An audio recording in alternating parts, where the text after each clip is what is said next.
What's up, my people? Welcome to another beautiful Saturday. I might be Douglas, and in this video, I'm going to be showing you how to create um, this birthday poster quickly. Not going to waste so much time, and this is actually a beginner-friendly tutorial. So if you are new to Photoshop or you're already an intermediate designer, this video is for you. All right, so if you are new to this channel, you are highly welcome. Do well to check the description below to catch up with the previous poster design breakdown videos I've done both in Corel Draw and Photoshop. The playlists are there. And also hit that subscribe button and turn on the notification bell so you'll be among the first people to receive an update on my future videos. All right, so without further ado, let's just get straight to it. So today I'm going to be focusing on this particular one. I'll do this one for another day so we won't spend so much time. So I'm going to turn off my first artboard here. So by the way, just a quick one. The celebrant here is a very important person to me. She is literally the one who taught me graphic design. Yeah, you've heard it. Now, woman will teach me. Yeah, so and recently she just celebrated her birthday. I think as of the time I'm shooting this video, her birthday was yesterday, the day before this day I'm shooting this video. And I mean, what better way than to actually, honor her with a birthday poster and and all that. And yeah, that's basically why I did this. So just going to get straight to it because I said this is going to be a very quick and easy tutorial. Just going to turn off all my layers and we are going to start from the scratch. So yeah, this background color here was actually picked from the image, I'm sure, which you saw before I turned off my layers. So I picked these background colors. You could also see I added it on my swatch panel here, my foreground and background. Yeah, you see that. Next thing I did was to add this mesh. By the way, all the elements that I used on this poster are already uploaded on the resource folder, so you can check the description of this video to access the resources folder. You'll be able to get all the elements and fonts I used in this tutorial. All right, so I added my mesh background here, and then this grunge world texture, I think I wanted to use it first, but it wasn't really working out the way I needed it, so I just left it out. So let me even delete it now, Seth. Yeah, let me, because it didn't play any role. And then the next thing I added here was like my newspaper effect. um I did some things. Blend mode, I used the hard lights blend mode. I reduced the fill to 43%, opacity to 17% for me to achieve exactly what this is. If I just quickly change it back to everything, this is how you're going to see the stuff, right? This filter gallery, this is like a noise filter kind of. So if you want to apply that effect, you just go straight to filter here, you go to noise, go to add noise, and then you can play around with that particular filter. So I'm just going to quickly undo. Yeah, so that's it.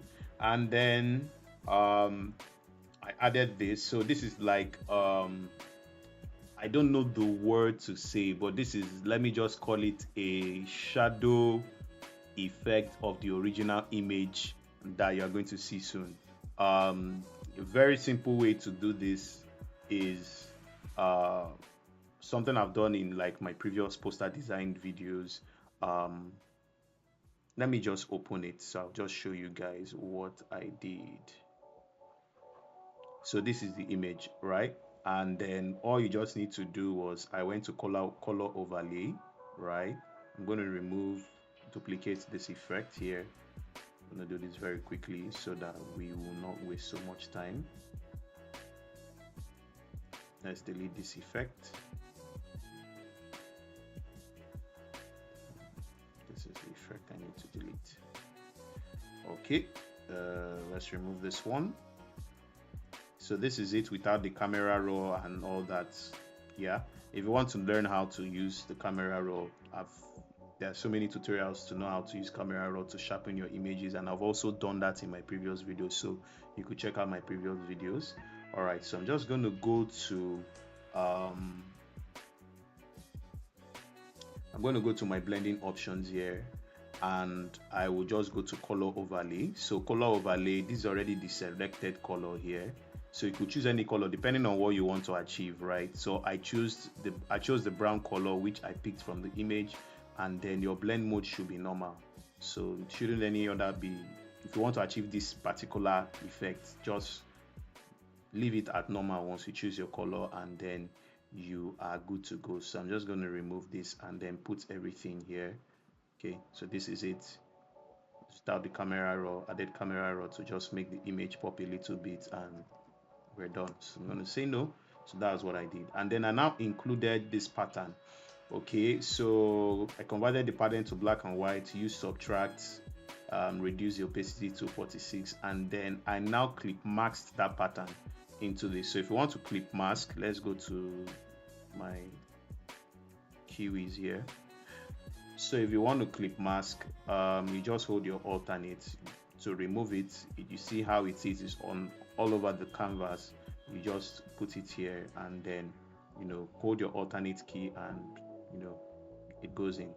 All right, so and then this thing, I actually did this after I had inserted my image, but yeah, my layers are not properly arranged because I was just creating as the ideas just kept coming. I'm just creating, so I didn't arrange it properly. Normally, I mean, when you're designing, you'll be able to do that. So this is my image, and like I said, from this image I did this. So I used my pen tool. It was actually my pen tool I used to create this effect you are seeing here. So how is that done? You just press P, click on your pen tool, make sure this is on shape. You select the color you want. In this instance, I'm going to use white, and then make sure it's on shape. Okay, and then you just start clicking. Just take the shape of the thing you want to, that particular object. Okay, I'm just gonna do this very fast. Just click here, click here, click here, click here, click here, click, click, click, click, and then we're done. So once you're done, just place your V2 and then you bring it at the back here, and poof, you have created that kind of outline effect and all. Yeah, no, this place was a little bit curvy. That's not what I wanted to do, but just trying to hurry up so we could just get that. So that's what I did for that. I didn't complete these areas because here it was actually going to be covered in the design. Yeah, so that's it. And I think I grouped everything, and then I now put my write-up. This is like my message that I was like celebratory message to my boss and mentor, which is she. So did that. Then the next thing, I think what I used there was the font I used was Lexen. So I've been using this font lately on most of my designs. So it's already in the resource folder. If you've been watching my videos, you'd be aware of that. So just use the overlay effect. The text was white, so I just used the overlay effect. That's just what I did there. And then I added this torn paper effect, so you could see the reason why I said there was no point for me to cover that side with my pencil, because I was going to use this to cover that portion. Okay, so did that, and then I added this newspaper, duplicated that newspaper texture again, but this time I had to power clip, sorry, not power clip, Coral Draw Habits. So I just had to clip mask this into this place here, so you still have that. So did that, and then I think I made a copy of this because I was trying out something, so I just left it because it wasn't need, I didn't use it anymore. So deleted that, so added this text here, boss, teacher, mentor. There was a little mistake here because I was trying to hurry up to get this design ready so that I wanted to post it on time. So if we could zoom a little bit, you might see some spacing that is not properly done well. You could see between each of these words, this is a little bit close to this, a little bit this, and this is exactly how this is supposed to be. The spacing evenly distributed between both of them. But some persons might not notice it, but designers will pay attention to this thing. So I didn't even like, I was trying, and when I had finished, I was like, so I was trying to hurry up. But yeah, it shows that we designers, we are human beings, we are not AI. So yeah, such mistakes can happen. But yeah, that's how we learn. So yeah, so that's it. And then I added this font. Like I said, the way I'm showing it on the layer, it's not actually how I was designing it. I was just drag, drop, position, arrange, and all those things. So this is not actually what I did from the start when I was doing the design in real time. Yeah, so I'm just showing you how I was able to adjust anyone and all that.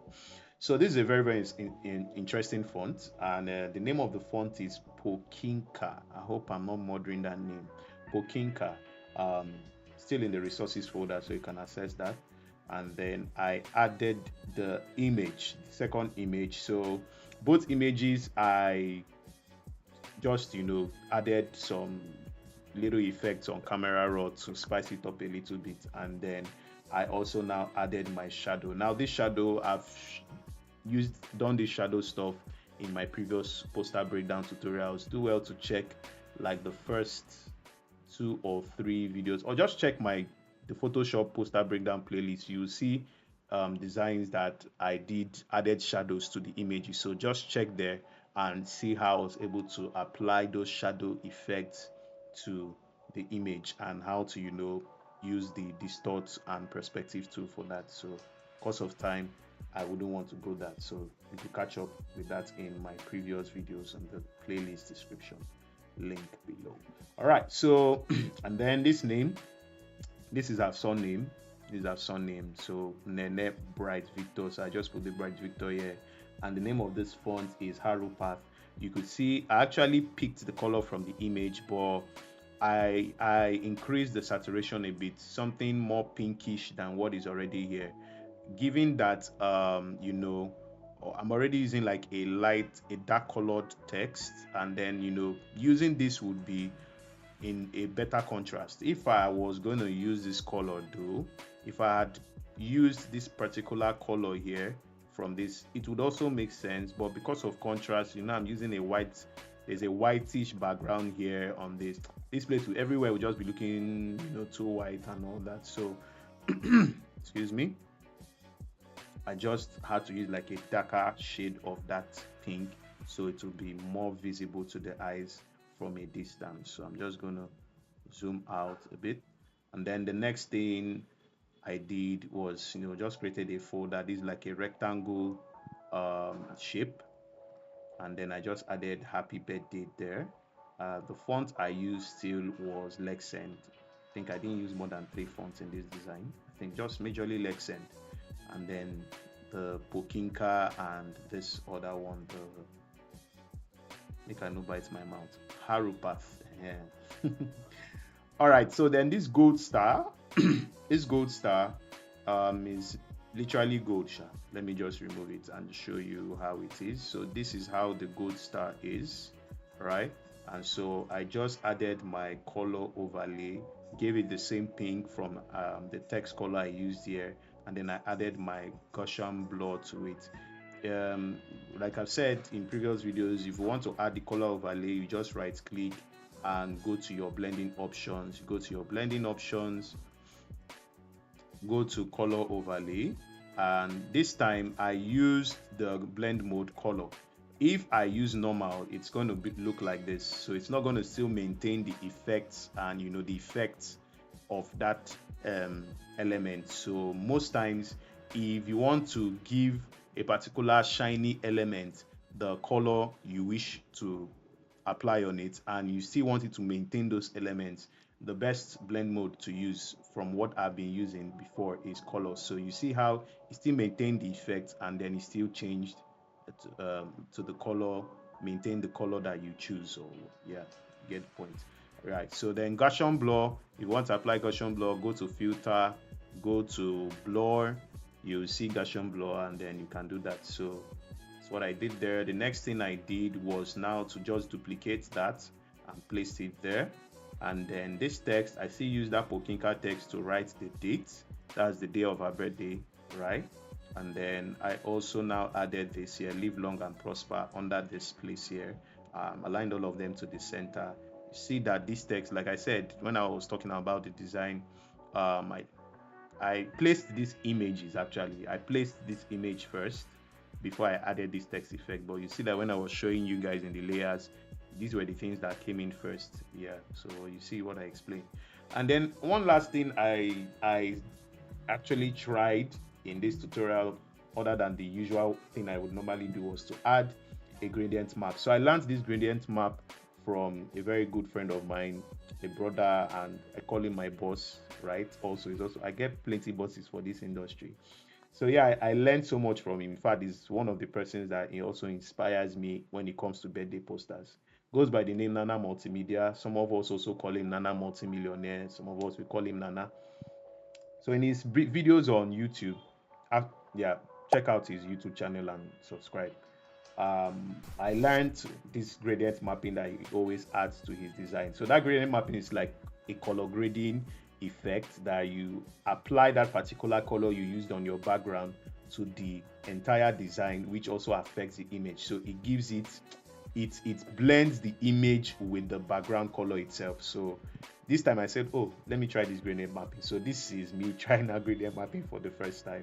And if you see my gradient map here, I just picked the colors that I had already used on the design, which is the light and the dark pink here, right? So that was just what I used on these areas here. And then I played with my blend mode. So tried different blend modes to see which one would work. And then I discovered vivid light will go well for this.